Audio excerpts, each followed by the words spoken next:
The Nicomachean Ethics of Aristotle. Read and presented by George Pitropogiannakis. Book 1, Chapter 2. And now, resuming the statement with which we commenced, since all knowledge and moral choice grasps at good of some kind or another, what good is that which we say politic aims at? Or, in other words, what is the highest of all the goods which are the objects of action? So far as name goes, there is a pretty general agreement. For happiness, both the multitude and the refined few call it, and living well and doing well, they conceive to be the same with being happy.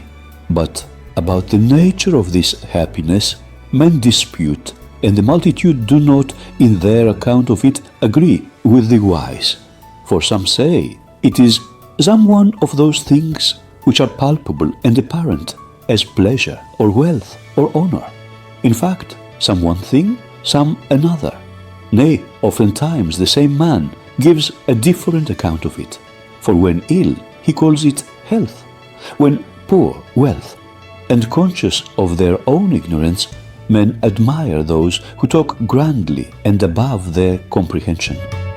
Some, again, held it to be something by itself, other than and beside these many good things, which is in fact to all these the cause of their being good. Now, to sift all the opinions would be perhaps rather a fruitless task. So it shall suffice to sift those which are most generally current, or are thought to have some reason in them. And here we must not forget the difference between reasoning from principles and reasoning to principles. For with good cause did Plato to doubt about this, and inquire whether the right road is from principles or to principles, just as in the race course from the judges to the further end, or vice versa. Of course, we must begin with what is known, but then this is of two kinds, what we do know and what we may know. Perhaps then, as individuals, we must begin with what we do know. Hence, the necessity that he should have been well trained in habits, who is to study with any tolerable chance of profit the principles of nobleness and justice and moral philosophy generally.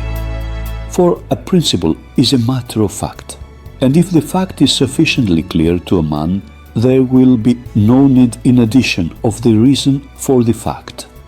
And he that has been thus trained either has principles already or can receive them easily. As for him who neither has nor can receive them, let him hear his sentence from Hesiod. He is best of all who of himself conceiveth all things.